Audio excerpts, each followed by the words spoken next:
rápidamente hasta que leamos el versículo 24. Romanos 11, del 11 al 24, y dice así la palabra del Señor.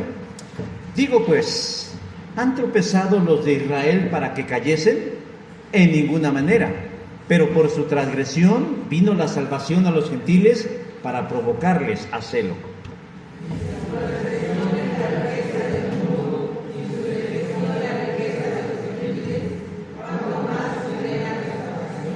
Porque a vosotros hablo, gentiles, por cuanto yo soy apóstol a los gentiles y honro mi ministerio.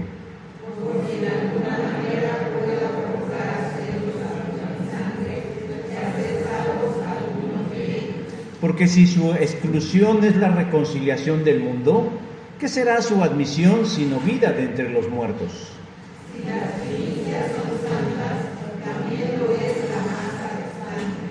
Si la raíz es santa, también lo son las ramas. Pues si algunas de las ramas fueron desgajadas, y tú, siendo olivo silvestre, has sido injertado en lugar de ellas y has sido hecho participante de la raíz y de la rica savia del olivo. No te jactes sobre las ramas, ni te jactas, sabe que no pertenezcas a la raíz, sino la raíz a ti. Pues las ramas dirán, fueron desgajadas para que yo fuese injertado. Bien, por su incredulidad fueron desgajadas, pero tú por la fe estás en pie, no te ensobrezcas en pie. Porque si Dios no perdonó a las ramas naturales, a ti tampoco te perdonará. Mira pues la bondad y la severidad de Dios, la severidad ciertamente para los que cayeron, pero la bondad para contigo, pues permaneces en esa maldad, porque de otra manera tú también serás cortado. Y aun ellos, si no permanecieren en incredulidad, serán injertados, pues poderoso es Dios para volverlos a injertar. ¿Todos? Porque si tú fuiste cortado del que por naturaleza es olivo silvestre, y contra naturaleza fuiste injertado en el buen olivo, cuánto más estos que son las ramas naturales serán injertados en su propio olivo. Amén. Pueden tomar su lugar.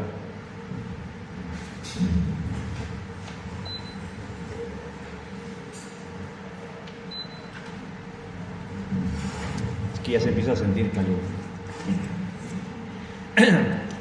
En abril de este año, el gobierno de los Estados Unidos dio al país de Irán como plazo 60 días para que negociara con Israel los términos de su proyecto nuclear. Sin embargo, se llegó el día 61 sin hacer absolutamente nada. Y esto fue el 13 de junio del 2025. Y a las 3 de la madrugada, Israel envió una serie de ataques al corazón de la estructura militar de Irán. El operativo lo denominaron León Ascendente y tuvo como objetivo no solo destruir bases militares con armas nucleares, sino también matar a los generales y a científicos de alto rango. Pero como Irán no es manco, no se quedó con los brazos cruzados, sino que respondió con una oleada de misiles y drones, no solo para defenderse, sino también para atacar a Israel, principalmente la ciudad de Tel Aviv. La atención mundial se centró en esa parte del mundo y se empezó a hablar en muchos círculos geopolíticos del comienzo de una guerra de dimensiones mundiales, ya que los aliados de ambas naciones, de Irán y de Israel, podrían responder uniéndose en una feroz batalla. Pero gracias a Dios, esto solo duró 12 días.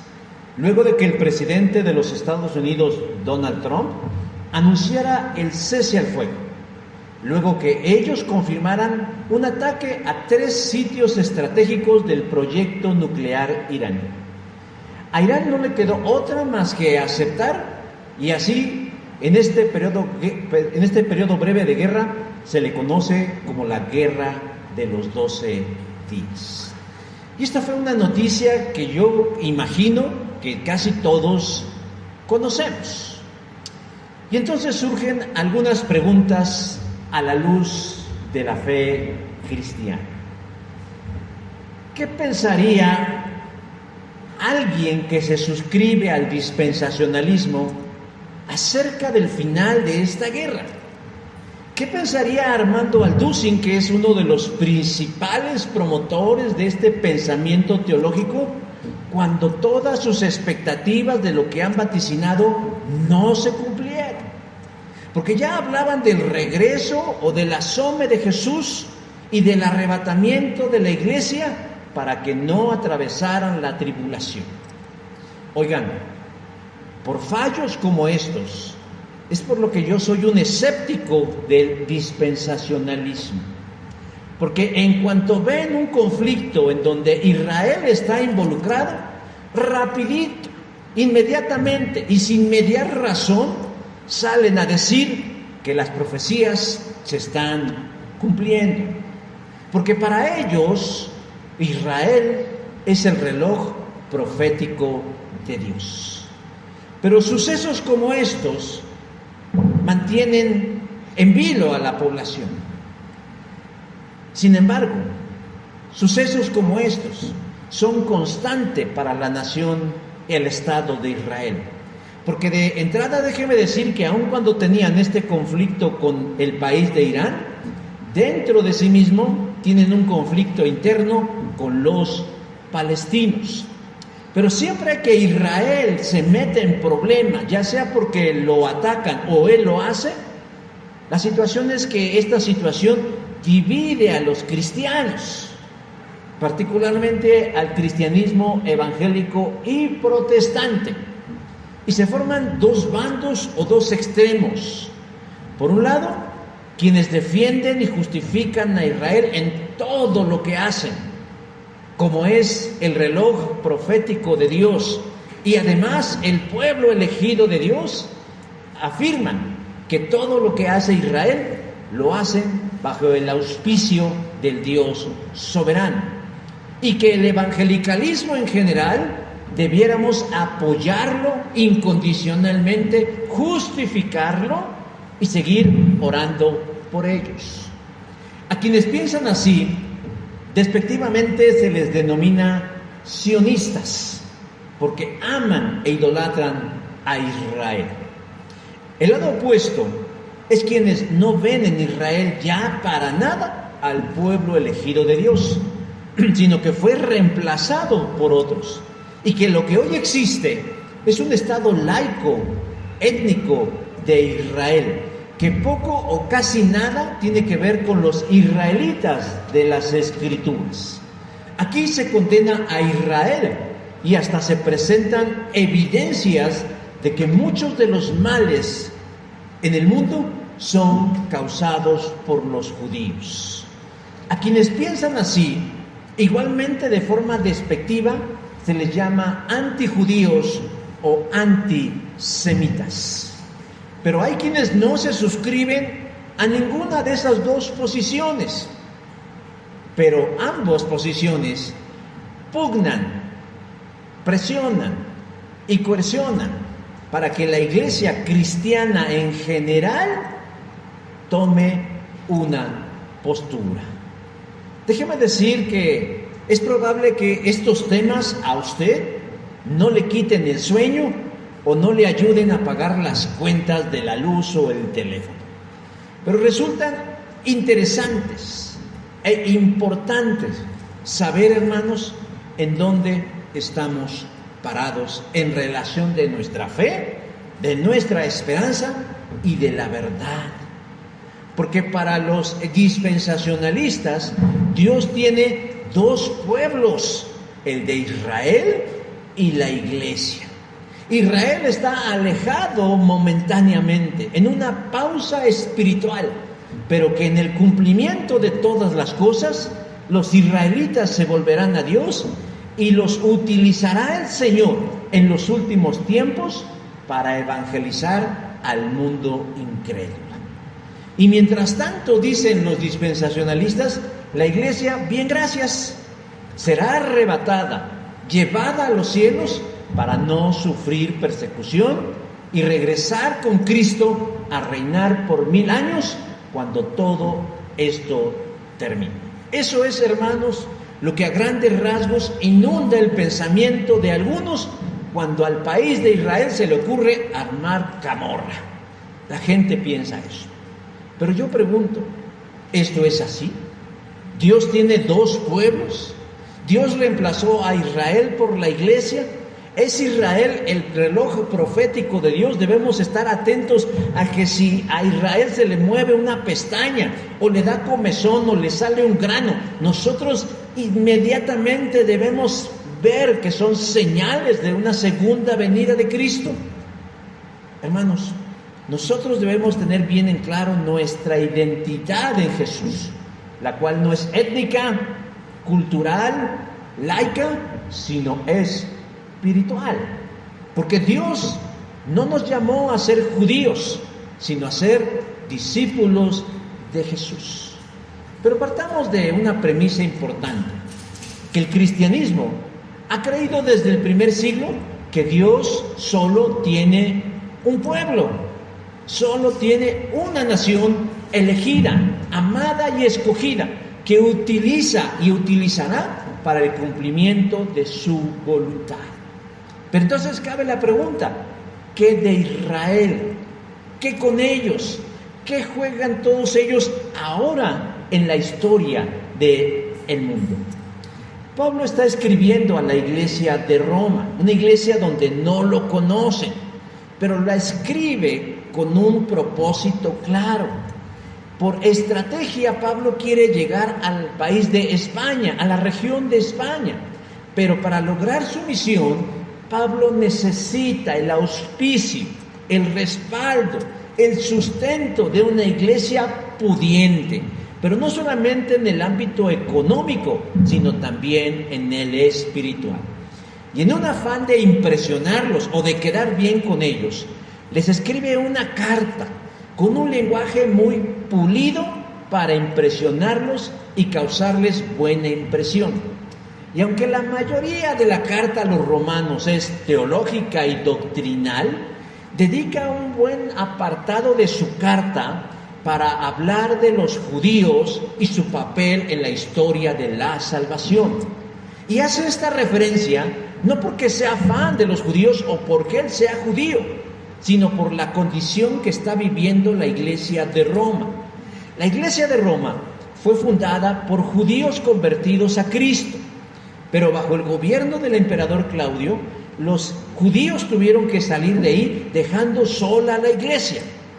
Cuando muere Claudio, esos judíos regresaron y se encontraron con la sorpresa que la iglesia continuaba, pero lamentablemente se había corrompido, porque durante su ausencia, algunos de manera subversiva y oculta, judíos no convertidos, les habían dicho que su salvación no estaba completa, que necesitaban de guardar las obras de la ley de Moisés para completar su salvación.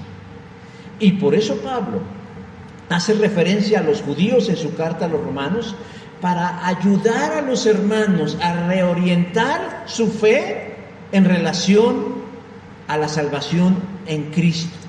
Y dedica buena parte de su carta para explicarles a ellos y a nosotros qué con los judíos y responder muchas dudas acerca de su alejamiento del Dios verdadero. La verdad es que si usted lee Romanos 9, 10 y 11, le surgirán infinidad de preguntas que también responden el pasaje. Pero hoy, por cuestiones de espacio y de tiempo, solamente haremos 3 preguntas, y de la cual daremos 3 respuestas. Pero me moveré en esos 3 capítulos para poder dar una respuesta. Pero permitamos que sea el Espíritu de Dios, el Ruaj de Dios, el Neuma de Dios, quien responda con claridad en nuestras mentes y en nuestros corazones. La primera pregunta que hay que hacerle a este texto en relación a Israel es: ¿qué con ellos? ¿Qué con ellos? ¿Qué con la nación de Israel? Romanos 9:31 dice: mas Israel, que iba tras una ley de justicia, no la alcanzó. Dije hace un rato la razón por la que Pablo escribe a los romanos. Les escribe para clarificarle los fundamentos de la fe cristiana, que habían sido evangelizados por judíos conversos a Cristo, y que luego de la muerte del emperador Claudio, nuevos judíos tomaron el liderazgo de la iglesia y enseñaron que su salvación no estaba completa solo por la fe en Cristo, sino que era necesario, imprescindible, obedecer la ley de Moisés y así ser salvos. Y Pablo, en un afán de disculpar o de explicarlo, les dice que eso es contrario al Evangelio, donde el ingrediente fundamental para activar la fe es Jesucristo. El único elemento para activar el Evangelio es la fe en Jesucristo. Y cuando llegamos al capítulo 9, Pablo comienza a explicar a sus lectores cuál es la condición de los judíos, condición que prevalece hasta el día hoy, 29 de junio del año 2025. Están alejados de Dios y de su salvación. Y comienza diciéndole que le duele profundamente el estado que guarda la nación de Israel. Amén, porque él comparte con ellos su origen étnico. Dice Romanos 11:1, yo soy israelita, de la descendencia de Abraham, de la tribu de Benjamín. Pero a Pablo no solo le duele que son sus paisanos, que no solamente les duele que comparten un origen en común, sino que en otrora tiempo la nación de Israel tuvo una vida esplendorosa. Había sido elegido por Dios para sus propósitos eternos. Romanos 9:4 dice, ellos eran el pueblo de Dios elegidos, y a ellos Dios les dio el derecho de ser sus hijos. El derecho de ser sus hijos. ¿Y cómo es que ellos llegaron a ser hijos de Dios? Desde el huerto del Edén, luego de que Dios hubo dictado sentencia contra el pecado del hombre, Él empezó a idear un plan para restituir lo que se había roto. Y sería mediante un Mesías o un Salvador. Pero ese Salvador, Mesías o Cristo, no descendería del cielo o aparecería de la nada, sino que vendría en carne. Es decir, nacería como una persona. Y para eso el Mesías debía tener una ascendencia, es decir, una historia humana por detrás, que comenzaría con un hombre llamado Abraham. Y mediante Abraham se iniciaría toda una nación. Génesis 12:2 dice, yo haré de ti, Abraham, una gran nación. Te bendeciré y engrandeceré tu nombre y serás bendición. Y por esa razón, Pablo le dice, los cuales, refiriéndose a los judíos, son la adopción, la gloria, el pacto, la promulgación de la ley, el culto, las promesas de quienes son los patriarcas, y los demás, según la carne, vino Cristo. Romanos 9:4 y 5. Pablo acaba de resumir en tan solo 2 versículos, no solo toda la historia de Israel, sino la trascendencia de Israel, la adopción, la gloria, el pacto, la ley, el culto, las promesas, los patriarcas y desde luego el origen del Cristo. Tan solo en esos 2 versículos él dijo, este es el esplendor de Israel. Y podemos darnos cuenta de la importancia de Israel, de la trascendencia de Israel que tuvieron delante de sus ojos. Y la gran pregunta es, pues ¿qué les pasó? ¿Qué les ocurrió si tenían tan grande bendición? ¿Dónde se perdieron? ¿Dónde perdieron el norte? ¿Dónde dejaron de ver la brújula divina? ¿Por qué ya no están en ese propósito? Cuando ellos decidieron ganarse la vida eterna mediante el cumplimiento exclusivo de la ley. Versículo 31 dice, los israelitas fueron rechazados porque trataban de cumplir la ley de Dios para que Él los aceptara. Y por ende rechazaron darle su confianza a Dios. y por ende rechazaron depositar su fe y su lealtad a quien Dios había enviado como Cristo o Mesías libertador, y no lo quisieron. Romanos 9:32. Querían que Dios los aceptara por lo que hacían y no por confiar en Él. Por eso Cristo fue para ellos como una piedra en la que tropezaron. Paradójicamente, ellos tenían la fe verdadera y se extraviaron en ellas. ¿Por qué? Por soberbios, por arrogantes, por necios, por contumaces, por egoístas. Si nosotros revisamos los relatos del Antiguo Testamento, vamos a encontrar a un pueblo de Israel que está batallando mucho por ajustarse a Dios y sus leyes. Sin embargo, el corazón rebelde de ellos siempre, una y otra vez, los llevaba a la infidelidad espiritual en contra de Dios. ¿Qué le trajo a ese Israel del Antiguo Testamento ir constantemente en contra de las leyes de Dios? Juicio. En primer lugar, a 10 de las tribus que componían el pueblo de Dios fueron prácticamente borradas de la historia por los ejércitos asirios, mientras que a las 2 restantes, a los judíos y a los levitas, fueron exiliados en Babilonia por lo que dicen 70 años. Y cuando regresaron de su exilio, trabajaron esforzadamente por ahora sí aplicarse a Dios y sus leyes, obedeciendo sus mandamientos, y se convirtieron en fieles observantes de la letra santa. Pero lo que era su medicina se volvió en su contra, porque dejaron de lado lo más importante, que era la fe, esa con la que hace una sinergia entre la obediencia y la fe y activa la salvación eterna. Ellos, los judíos, dice Romanos 10:3, han tratado de hacer su propio camino. Ellos han labrado su propia ruta, su propio sendero. ¿De qué forma? Haciéndose leyes para sí mismos.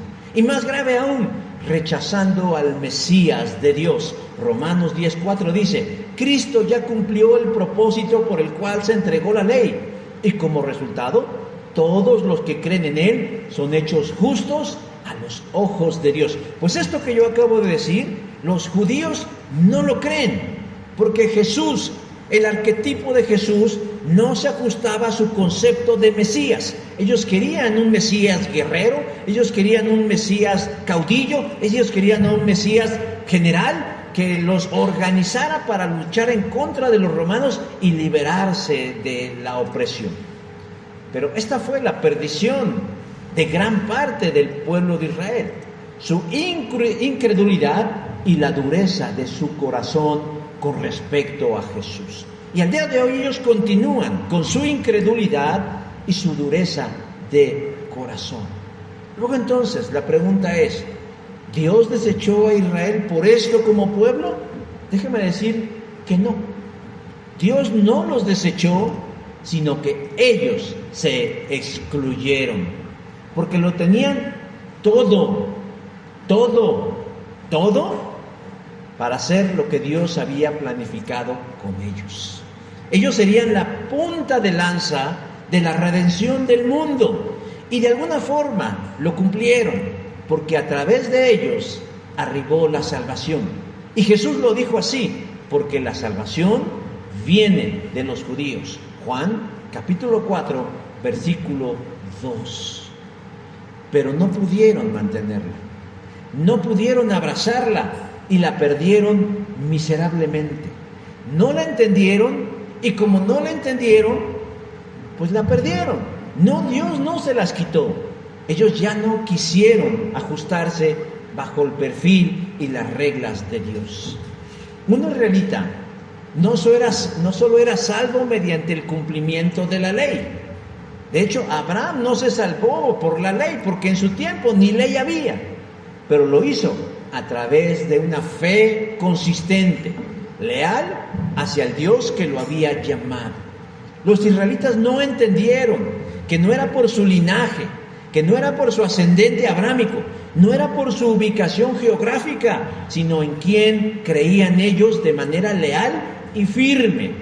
Y del mismo modo, hermanos, le puede suceder a algunos cristianos, sobre todo aquellos de segunda generación, aquellos que nacen en el seno de un hogar cristiano, que pueden creerse que son hijos de Dios porque sus padres van a la iglesia, porque sus abuelos van a la iglesia, porque sus tíos van a la iglesia, y ellos creen que son hermanos en la fe y salvos por sus antecedentes de lo que ellos no son. No son. Todos necesitamos la fe salvadora en Jesús. Aquellos que los identifican como amantes de Israel o sionistas, creen equivocadamente que Israel es salvo solo porque es Israel, solo por la herencia étnica, solo por la herencia de los patriarcas, solo por la herencia de Abraham, y justifican los horrores que hace el Estado de Israel bajo el argumento de que lo hacen en el nombre de Dios, haciendo su voluntad. Aquí yo voy a decir algo que es muy personal. A mí me preocupa que los cristianos evangélicos de cualquier denominación y de cualquier nacionalidad le dé gusto que haya guerra en el Medio Oriente, bajo el argumento de que ya Jesús viene. ¿Se pueden imaginar el horror de estar pensando que qué bueno que están matando para que Jesús regrese? Cuando uno no pone los muertos, pues qué bueno, ¿verdad? Pero cuando los muertos son nuestros hijos, nuestras esposas, nuestros padres, nuestros abuelos, entonces toma un matiz diferente. No, hermanos, equivocadamente, Israel ya no actúa en el nombre de Dios. Lo que hace el Estado actual de Israel no lo hace bajo el auspicio ni para el cumplimiento de ningún propósito divino. El Estado actual de Israel no es el mismo Israel de la Biblia, porque el actual Estado de Israel es un mosaico de muchas expresiones culturales, religiosas y étnicas. De hecho, recientemente, en estas semanas, se ha presentado un estudio de mapeo genético cuyos resultados han sido perturbadores, porque se descubrió que los israelitas que habitan el actual Estado de Israel, tan solo el 42% no tiene ascendencia hebrea, sino europea. Mientras que los judíos yemeníes, sirios, iraníes, kurdos e iraquíes tienen más afinidad genética con los israelitas del pasado. ¡Qué sorpresa!, ¿verdad? Resulta que la gente está pontificando a un montón de gente en el que casi el 50% no son realmente genéticamente o ascendentemente parientes del Abraham del Antiguo Testamento. Ahora, pero no solamente adoran a los personajes, sino los símbolos, como por ejemplo la famosa estrella de David. Ese pentagrama, hermanos, tan emblemático del pueblo actual de Israel, y que en muchas iglesias los colocan como emblemas del pueblo de Dios. Pero yo no sé si usted sabe o conoce que en realidad David nunca utilizó como emblema una estrella. Por lo tanto, esa estrella no era de David, sino era un símbolo pagano que representaba a una deidad menor llamada Refán. Hechos, capítulo 7, versículo 43 dice: antes bien, llevaste el tabernáculo de Moloc y la estrella de vuestro dios Refán, figuras que os hiciste para adorarlas.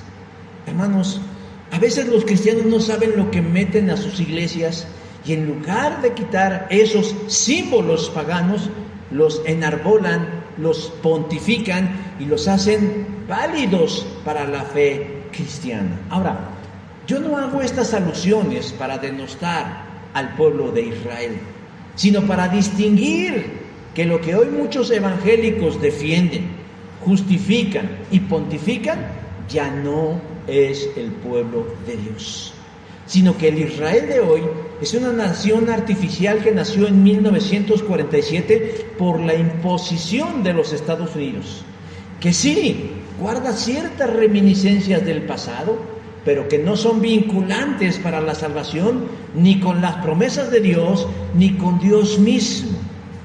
Pero entonces pueden surgir dudas. Bueno, y entonces, ¿cuál será el destino de esto? Bueno, esto lo veremos más adelante. Pero con lo que yo quiero que se queden es que ese Israel que inicia guerras, ese Israel con su estrella, esos judíos en su gran mayoría, no estoy metiendo a todos, no son ya el pueblo de Dios. Pero entonces el texto nos refiere a otra pregunta. Si ellos no son el pueblo de Dios, ¿quién es ahora el pueblo de Dios? Versículo 12 del capítulo 11 dice: por su transgresión de Israel vino la salvación a los gentiles. Yo no quiero caer en los extremos, hermanos, que mencioné al principio de ser sionista o antisemita. No. Porque yo sé que en Israel existe un remanente que platicaré un poco más adelante. Y de ese remanente Dios tiene un plan para restaurar. Pero mientras se da la restauración de ese remanente de Israel fiel que anda por ahí, tenemos que decir una realidad contundente. El fracaso de Israel como pueblo no hizo que el deseo de Dios por tener un pueblo desistiera o desapareciera. De hecho, Dios siempre ha querido estar en medio de su pueblo, es lo que Él desea. La semana anterior hablamos de que Dios creó al hombre para gobernar su creación junto con Él y nos nombró la corona de su creación. Y dijimos que ese plan se echó a perder por el pecado, pero de forma momentánea, porque Dios ya había ideado otro plan para restituirlo todo.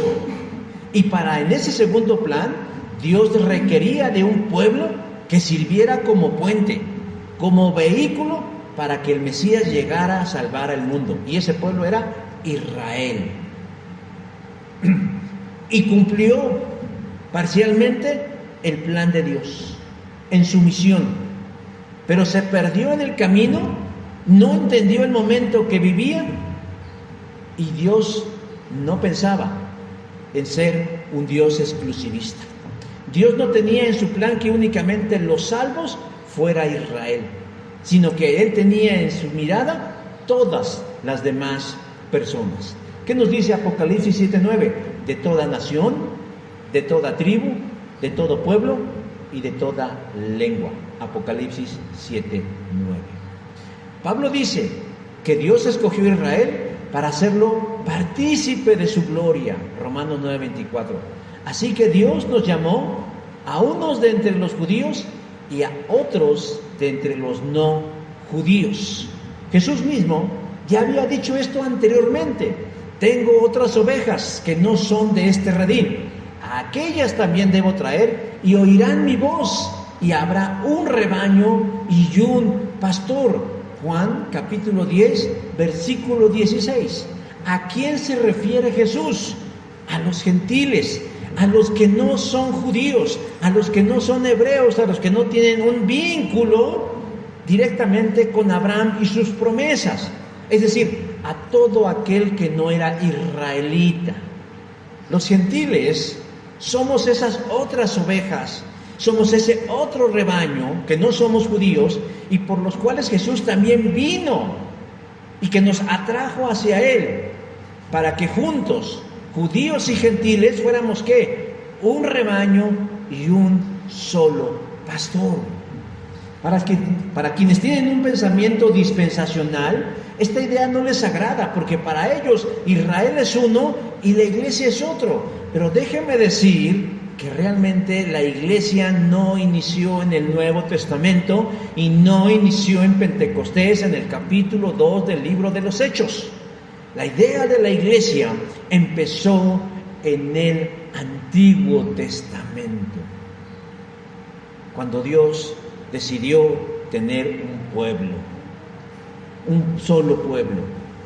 Dios no reemplazó a Israel con la iglesia, sino Dios dio continuidad a su pueblo con la iglesia. Y Dios sigue teniendo un solo pueblo. Dios sigue teniendo un solo pueblo. Y fue una fusión extraordinaria, porque los primeros, los iniciadores de la fe cristiana, ¿quiénes fueron? Los judíos. ¿De qué nacionalidad eran los apóstoles? Judíos. ¿Y quiénes eran todos aquellos sobre quien descendió el Espíritu Santo en Pentecostés? Judíos. Y fueron el enlace, porque fueron esos judíos quienes fueron a la casa de Cornelio a predicarle las buenas nuevas, y fueron testigos de cómo el Espíritu Santo descendió sobre ellos como señal de que ellos también eran parte del pueblo de Dios. Y se sorprendieron. Los judíos circuncidados que acompañaban a Pedro estaban atónitos de que también los no judíos recibieran el don del Espíritu Santo. Hechos capítulo 10, versículo 12. Y Pablo, en el capítulo 11 de Romanos, utiliza la figura de un árbol para explicarnos esta verdad, donde Israel es una de las ramas de ese árbol, y el árbol con sus raíces es Dios. Y esas ramas naturales del árbol, dice Romanos 11, 17, fueron desgajadas. Y ya vimos por qué fueron desgajadas, porque no creyeron, no creen en el Mesías que Dios había enviado. Pero mientras tanto, los gentiles, los que no eran parte natural de ese árbol, sino ramas nativas, olivos silvestres, dice en Romanos 11, 17, han sido injertados en lugar de ellas. ¿Cuáles? Las que Dios desgajó, y han sido hechos partícipes de la raíz y de la rica savia del olivo. En términos más entendibles, fuimos adoptados como hijos de Dios. Y por ende somos el pueblo de Dios, con todos los derechos, con todos los privilegios, pero también con todas las responsabilidades que implican ser pueblo de Dios. Ahora, esta inserción de los gentiles tampoco es gratuita, nada más porque somos gentiles, sino que es la misma condición que opera en nosotros, la que opera en Israel. Versículo 20 del capítulo 11. Ellos, refiriéndose a los judíos, fueron rechazados por no confiar en Dios. Y ustedes fueron aceptados, ¿por qué? Por confiar en Él. Es decir, para que yo sea pueblo de Dios no es nada más porque yo sea gentil, sino porque tengo fe en Jesús. Recordando que la fe o pistis de Dios no es solamente decir, sí, Jesús es Dios, sino es un pacto de fidelidad y de lealtad mediante la persona de Jesús. Pablo, en otra de sus cartas, especifica quién es el pueblo de Dios. Tienen que saber que los verdaderos hijos de Abraham son esos que tienen fe. Gálatas 3:7. No dice que los verdaderos hijos de Dios sean aquellos que nacieron en Palestina. No dice que son aquellos que se dejan crecer la barba. No son aquellos que utilizan una estrella o un candelabro. No son aquellos que vienen de Abraham, sino son aquellos que tienen fe. ¿Y de dónde saca Pablo esa idea? Bueno, de Jesús. Los judíos del tiempo de Jesús descansaban su salvación en que eran hijos de Abraham. Pero Jesús los pone en jaque diciendo que si en realidad fueran hijos de Abraham, las obras de Abraham harían. Juan 8:39. ¿Y cuál fue la mayor obra de Abraham? ¿Cuál fue su contribución para que su pueblo fuera salvo? La fe. La fe que lo justificó. Así que la iglesia cristiana no es otro pueblo de Dios, no, es el pueblo de Dios, es la continuidad del primero. Dios formó al principio el Cajal de Dios, que era el pueblo de Israel, y se convirtió en la eclesía en griego, para que hoy seamos una misma cosa, siempre y cuando estemos fundados, cimentados, arraigados en la pistis, en la fe, en la lealtad de Jesús. Pablo dice en Gálatas, ustedes fueron bautizados en Cristo y ahora están revestidos de Él. Todos son uno en Jesucristo.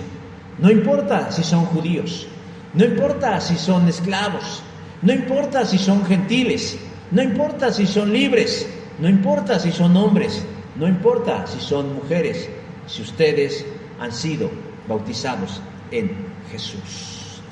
Y por último, ya vimos qué pasó con el pueblo de Israel.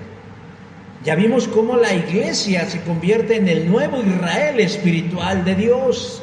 y estamos conectados con la historia del pasado. Pero la duda que puede quedar ahí volando en el aire es decir, bueno, si esto es así, ¿qué sucede con aquellos que sí son israelitas, étnicos, culturales, que viven hoy? El versículo 26 del capítulo 11 nos dice, todo Israel alcanzará la salvación. Pablo comienza el capítulo 11 con esa misma pregunta. ¿Qué con Israel? ¿Se perdió? ¿Se perderá? Y él contesta de manera enfática, en ninguna manera. Y entonces invoca una historia del profeta Elías, cuando éste sentía que estaba solo en su lucha contra la idolatría del pueblo en su tiempo. Y le reclama a Dios, Señor, soy el único fiel a ti. Ve cómo matan a tus profetas.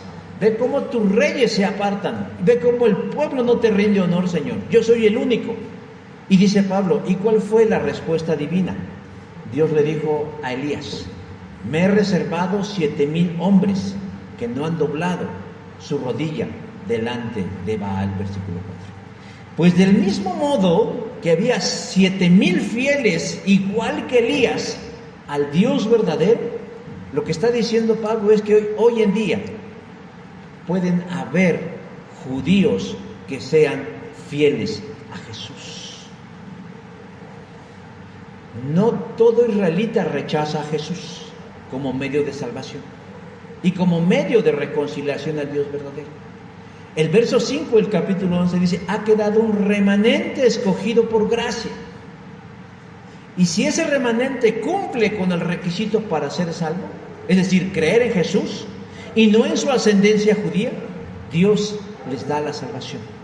Los dispensacionalistas dicen, ¿se van a salvar porque son Israel? No, se van a salvar si en el camino deciden creer en Jesús.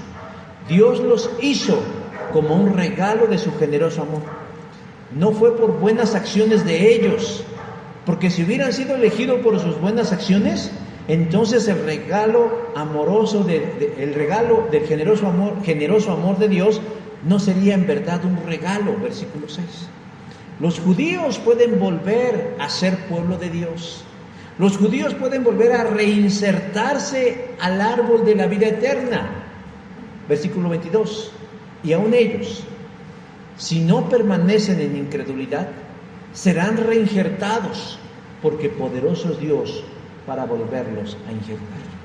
¿Qué necesitan los judíos para salvarse? Oír y creer el Evangelio de Jesús.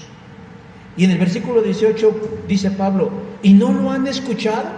Claro que lo han escuchado. Es más, lo han escuchado y lo escupen. Lo han escuchado y lo denuestan.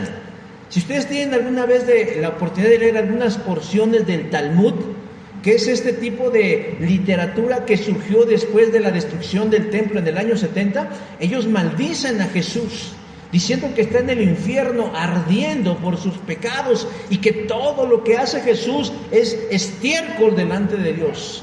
Ya escucharon el Evangelio, ya conocen a Jesús. Y la pregunta es, ¿y no lo entendieron? Y Pablo dice en Romanos 10, versos 19 y 20, claro que lo entendieron, claro que lo comprenden, si no son tontos. Y entonces, ¿por qué? Y nuevamente Pablo les dice, porque no quieren, simplemente porque no quieren. Versículo 21 dice, durante todo el día he esperado a este pueblo, pero es gente desobediente que no quiere seguirme. De tal manera que si hoy Israel no es pueblo de Dios, no es por voluntad de Dios, sino es porque ellos no quieren. Dios ya tiene dadas las condiciones para alcanzar la salvación. Y esta verdad, mis hermanos, no solo aplica para el pueblo de Israel, sino para todo el mundo. Si la gente vive como vive en oscuridad y perdidos y sin propósito, no es voluntad de Dios, es porque no quieren. Porque yo creo que algunos de ustedes o todos ustedes le han compartido a un amigo, a un vecino o hasta a un desconocido que en Jesús hay vida y vida en abundancia. ¿Y qué han hecho? No quieren, prefieren otras cosas, prefieren otros caminos en lugar del camino de la vida. Dios ya dio las condiciones para que Israel vuelva a su antigua posición de pertenecer al pueblo de Dios, pero no quieren. ¿Por qué? Porque la condición que Dios pone no les parece aceptable. ¿Y cuál es la condición? La misma para todos: reconocer y aceptar a Jesús como nuestro Salvador. Pablo termina su exposición con una frase que debe inspirarnos, sobre todo a aquellos que han fallado, y de la cual nadie está exento, sea judío o sea gentil. Y es la del versículo 29, capítulo 11. Dice: porque irrevocable son los dones y el llamamiento de Dios. Israel ha hecho cosas malas, hermanos, perversas, espantosas, tóxicas, y sin embargo Dios tiene extendida su mano de misericordia. ¿Qué necesitan para que Dios los bendiga? Arrepentimiento y fe. Arrepentimiento y fe. Yo no sé si ustedes son curiosos y conocen el famoso mural de la creación de este gran artista Miguel Ángel del Renacimiento. Hay un gran detalle en esa pintura y en ese fresco que muchos omiten cuando la miran. La figura representa al hombre y a Dios, ambos con sus manos extendidas como si quisieran tocarse. Y nos llama la atención que en el caso de Dios tiene su mano totalmente extendida hacia el hombre porque quiere bendecirlo, porque quiere tocarlo, porque quiere estar con él. Y el detalle que les menciono, que casi nadie se da cuenta, y que Miguel Ángel sí se dio cuenta, es que el hombre, aunque tiene la mano extendida, tiene su dedo índice ligeramente doblado hacia abajo. ¿Qué significa eso, hermanos? Que aun cuando están dadas las condiciones para recibir de Dios la vida abundante, el ser humano no quiere y está a una distancia mínima de poder acercarse a la bendición divina. Dios ya lo ha dado todo. Dios ya nos ha abierto todos los caminos. Dios ya ha dado de su amor de forma sobreabundante. ¿Qué hace falta? ¿Qué hace falta? Que el ser humano haga lo que le corresponde. Sencillamente creer y extender con fe su dedo para alcanzar a Dios. El pueblo de Israel puede seguir siendo pueblo de Dios si tan solo alzara sus ojos a los cielos y mirara a Jesús con fe y le dijera: sí, tú eres el Hijo de Dios. Así pues, hermanos, mientras eso pasa, mientras eso sucede, los que ya somos pueblo, yo les puedo decir: asumámonos como tal, con todo el honor, con todo el privilegio, con toda la responsabilidad, porque pesa sobre nuestras espaldas una carga de amor, pero de trascendencia, de dimensiones eternas. Así pues, cuando de pronto vean ustedes conflictos en Israel, pues no se asusten. Es un país como cualquier otro que está iniciando una fatídica guerra en contra de otros, pero no tiene que ver con ningún reloj profético, con ningún regreso de Jesús, porque como les decía, yo creo que a Jesús aún le va a tardar un pedazo bastante grande para que regrese, porque yo estoy convencido que el reloj profético de Dios no es Israel, es Jesús. Y Jesús ya dijo: y será predicado este evangelio a todas las naciones, y entonces, solo entonces, vendrá el fin. Y para eso, hermanos, mientras nosotros no nos apuremos, eso no va a suceder. Amén. Vamos a ponernos de pie y vamos a hacer una oración en el nombre del Señor Jesús. Padre, cuando revisamos nuestra historia, porque es nuestra historia, no es la historia de un país étnico y lejano, tal vez en detalle sí, Señor, pero es nuestra historia, desde donde se gestó, Señor, la historia de la humanidad, y desde donde se gestó, Señor, la historia de la salvación. Podemos decir que es nuestra historia. Y si bien nosotros no somos judíos, hebreos, israelitas, nosotros no tenemos una identidad con alguna tribu, con algún patriarca, podemos decir que son nuestros orígenes espirituales y debemos asumirlos con responsabilidad y con honor. Y que al día de hoy, Señor, tú no nos has llamado a ser judíos o a ser israelitas, no nos has llamado a judaizar la fe en Cristo, nos has llamado a ser tu pueblo, aquí, en este lugar, en esta nación, en esta ciudad, en esta alcaldía, en esta colonia, en estas calles, con estas personas. Porque tú tienes un propósito. El propósito, Señor, que la gente crea en ti.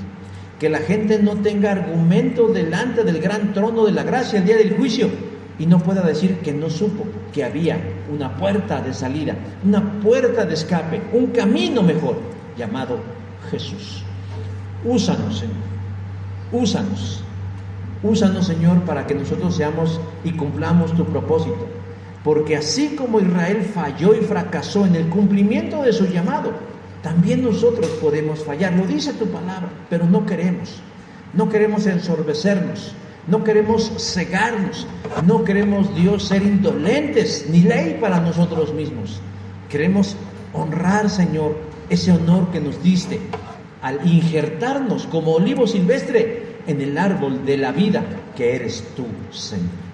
Pero también, Señor, queremos orar. ¿Por qué no? Porque también les reconocemos, Señor, el lugar que ocupan y que ocuparon y que pueden llegar a ocupar, si lo quieren, al pueblo de Israel.